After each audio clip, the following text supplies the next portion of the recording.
అప్పుల బాధలు వెంటాడుతున్నాయా? అయితే 6 జేవిఆర్ వారి జాతిరత్నాలు ధరించండి. హాయ్, వెల్కమ్ టు మనం టీవీ. నేను మీ మనోజ్. అగ్రరాజ్యపు అధ్యక్షుడు డొనాల్డ్ ట్రంప్ మళ్ళీ భారత్కి షాక్ ఇచ్చారు.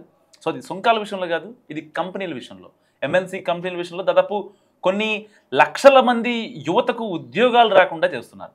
ఇప్పటికే భారత్ దిగుమతులపై ఆయన 50% సుంకాలు అమలు చేస్తున్నారు. అమెరికా దిగుమతులపై సుంకాల ఎత్తివేత విషయంలో భారత్ ఆలస్యం చేసిందంటూ కూడా ఆయన పోస్టు పెట్టారు. కేవలం రష్యా నుంచి భారత్ చమురు దిగుమతి చేసుకుంటున్న నేపథ్యంలో టారిఫ్ తగ్గించే ప్రసక్తే లేదని మరోమారో స్పష్టం చేశారు ట్రంప్. సో భారత్ దీర్ఘకాలంగా అమెరికాపై భారీ టారిఫ్ విధిస్తోందని, దీనివల్ల అమెరికా కంపెనీలు భారత్లో ఉత్పత్తి సౌకర్యాలను ఏర్పాటు చేసుకున్నాయని కూడా ఆయన ఆరోపించారు. సో ఈ విధానం ద్వారా అమెరికా ఆర్థిక వ్యవస్థను బలోపేతం చేయడం, ఇంకా స్థానిక ఉత్పత్తిని పెంచడం ట్రంప్ లక్ష్యంగా కనిపిస్తోంది.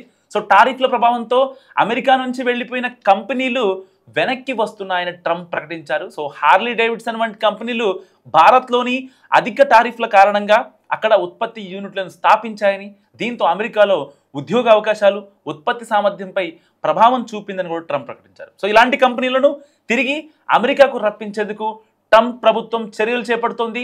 అదే సమయంలో చైనా, మెక్సికా, కెనడా వంటి దేశాల నుంచి కూడా కంపెనీలను ఆకర్షించే ప్రయత్నాలు గట్టిగా చేస్తున్నారు ట్రంప్. నిజంగా ట్రంప్ టారిఫ్ విధానం భారత్ అమెరికా వాణిజ్య సంబంధాలను నిజంగా సంక్లిష్టం చేసే అవకాశం ఉంది. భారత్ అధిక టారిఫ్లతో అమెరికన్ ఉత్పత్తులను నియంత్రిస్తుండగా అమెరికా కూడా ప్రతిగా టారిఫ్లు విధించడం ద్వైపాక్షిక వాణిజ్య ఒప్పందాలపై చర్చలను దెబ్బతీస్తుంది.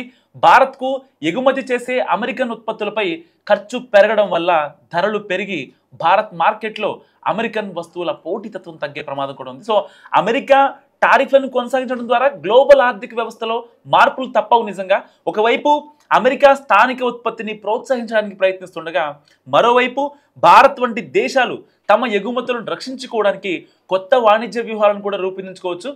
ఇది దీర్ఘకాలంలో రెండు దేశాల ఆర్థిక వృద్ధిపై నిజంగా ప్రభావం చూపుతుంది. ఒక రకంగా ఎప్పుడైతే ప్రపంచవ్యాప్తంగా మరో కూటమి వస్తుందని చెప్పి ట్రంప్కి ఒక విషయం అర్థమైందో, అప్పుడు మోడీ, జిన్పింగ్, పుతిన్ వీళ్ళ ముగ్గురు భేటీ జరిగిన తర్వాత నిజంగా ట్రంప్కి మండింది. సో ఆ మండటం వల్లే ఇప్పుడు చైనా కావచ్చు, కెనడా కావచ్చు, రష్యా కావచ్చు, ఇండియా కావచ్చు, ఇక్కడ ఏవైతే ఎంఎన్సీ కంపెనీలు ఉన్నాయో పెద్ద పెద్ద కంపెనీలు, సో వాటి ప్రొడక్షన్ మొత్తం ఆ యూనిట్లు అక్కడ పెట్టుకోకుండా అక్కడ ప్రభుత్వం దాని ఎక్స్పోర్ట్ పైన సుంకాలు పెంచిందని ఒకే ఒక్క రీజన్తో ఇప్పుడు ట్రంప్ ఎంత దుస్సాహసానికి దిగజారుతున్నాడు. సో ట్రంప్ ఇకపై దిగజారడు అనుకున్న ప్రతిసారి he proved me wrong. So Trump గురించి మీరేమనుకుంటున్నారో కామెంట్ రూపంలో చెప్పండి. చూస్తూనే ఉండండి మనం టీవీ.